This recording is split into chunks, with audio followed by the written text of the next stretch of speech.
There's only so many levers you can pull to increase profitability in ranching.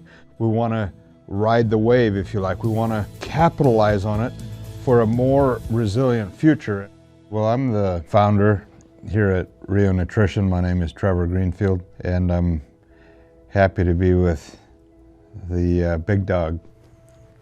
I'm Duane Paskewitz, co-owner of Rio Nutrition and CEO of the company. Glad to be together today to talk a little bit to you guys. It is an honor to speak to men and women in agriculture, specifically in ranching. And we know that times are good. Calf prices are solid, and I think ranchers deserve it. There's been some tough times in years gone by, but we just wanted to say a few words as to how best to deal with these good times so that we can be more resilient into the future. What can be done with that money to invest it in the future, really, for when times do get tougher? That could be investing in your genetics or bulls or...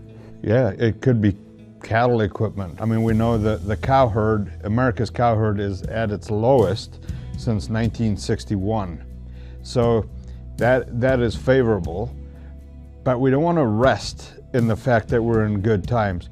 We want to ride the wave, if you like. We want to capitalize on it for a more resilient future. There's only so many levers you can pull to increase profitability in ranching. One is conception rates, one is weaning weights, one is hay and forage savings. Riomax does all of those. Rhyzogreen is another example. We see an increase of tonnage 10 to 30%.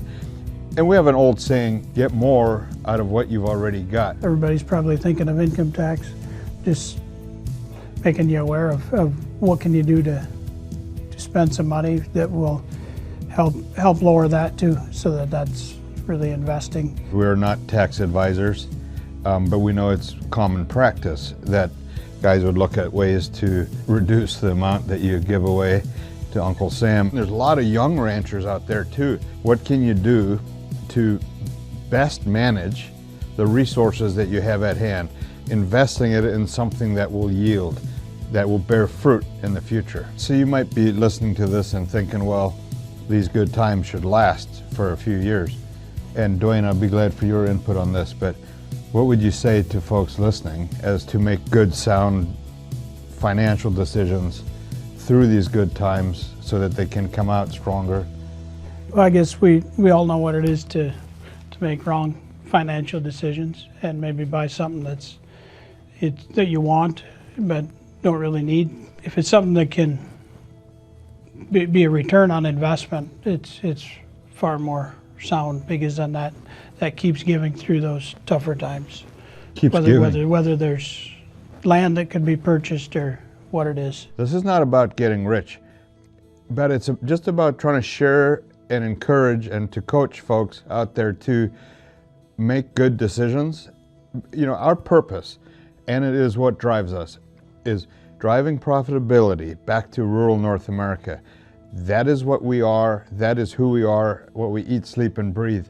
I just got out of a meeting with one of the guys on Rhyzogreen, and he shared a story. He was working with a grower in Kansas. He said with using Rhyzogreen, they've changed the structure of their soil so that they have better water infiltration. And so they're able to get by with less time irrigating. So they're running the diesel generators, the diesel pumps less. That's just an example of running lean and mean without hurting production. We want the agricultural community to thrive. We want ranchers, men and women in agriculture, to thrive.